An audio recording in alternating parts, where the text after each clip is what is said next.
Donc, salam alaikum wa rahmatullahi wa barakatuh. On va voir aujourd'hui le TP numéro 1, les banques et bases de données, qui c'est la première étape avant de faire l'alignement. Donc, ce sont les banques et bases de données pour télécharger les séquences génomiques ou bien protéiques pour réaliser l'alignement. C'est quoi une base de... Donc, l'objectif de ce TP, vu d'ensemble de différentes banques et bases de données biologiques avec quelques exemples d'applications. Une base de données, qu'est-ce que ça veut dire une base de données? Donc l'abréviation de cette dernière est BD ou bien BDD. On dit une base ou bien une banque. Donc nous avons plusieurs types de bases de données.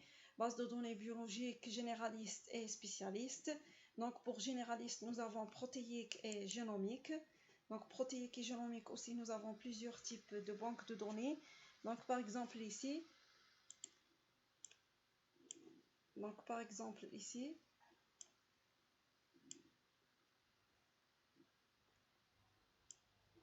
donc nous avons EMBL, GenBank, DDBG. Pour protéiques, nous avons Swissprot, etc. Donc ce sont les bases de données où on intègre les informations des séquences linéaires primaires. Pour les bases spécialistes, nous avons la PDB, ou bien Bank Protein Data Bank, une base de données expérimentale où les fichiers sont sous forme soit primaire ou bien 3D, les structures 3D. Donc on va voir ensemble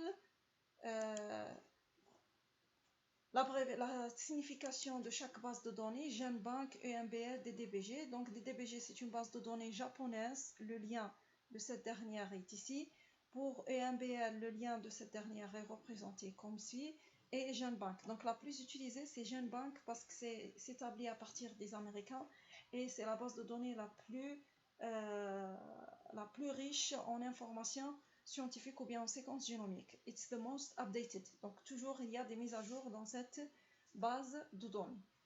Donc on va voir ensemble comment. Il suffit juste de cliquer sur ça dans la série suite avec cette vidéo tutoriel. Il suffit juste de cliquer sur le lien. Par la suite, on va voir comment intégrer ou bien comment rechercher dans cette base de données. Donc, ou bien tout simplement écrire dans la barre de Google GenBank. Le premier site ici, c'est le lien pour cette base de données GenBank. Donc remarque ici, ça, c'est on clique sur cette flèche, on aura toute une liste, nucléotides, protéines, génomiques, etc. Et c'est la barre d'outils où on va rechercher les séquences génomiques.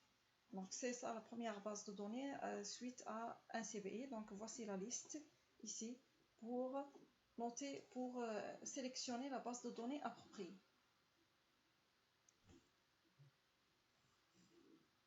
Donc le deuxième lien, pour voir aussi EMBL, il suffit de cliquer sur Nouvel onglet et cliquer sur Copier-coller.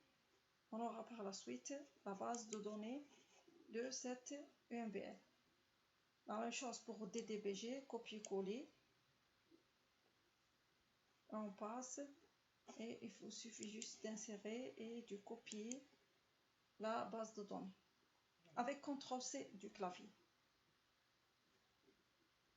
Donc ça, c'est l'interface dans la série de chaque base de données, l'interface d'accueil, la première page d'accueil, et ça, c'est l'activité demandée. Travail pratique numéro 1, donc on va écrire, copier-coller cette protéine dans cette barre d'outils. On va cliquer sur Search. Donc par la suite, on obtient ces résultats. Donc on va cliquer ici, copier-coller.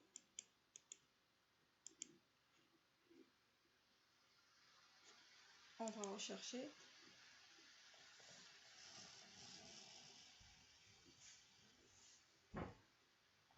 Donc ça, c'est les 3 pages d'accueil, les DBG, EMBL, etc.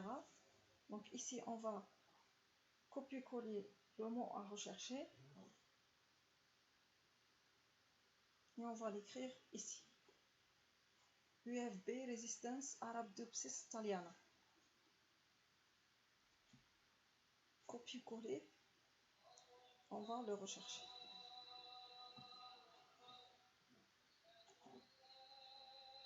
Donc on va l'écrire ici, cliquer, la même chose ici, on va l'écrire et cliquer sur Search. La même chose ici, cliquer sur Search. Donc on aura ces résultats dans la DBG aussi. Donc ici, on aura ces résultats. On va cliquer sur le premier code. Donc on va voir ici Download FASTA, on s'intéresse à télécharger FASTA. Donc ça c'est le code du fichier, ça c'est pour télécharger FASTA. Et ça c'est le nom de l'organisme. Donc on va voir maintenant la séquence. Il faut qu'elle commence par ce symbole et le nom de la séquence. Et ici c'est la séquence génomique elle-même.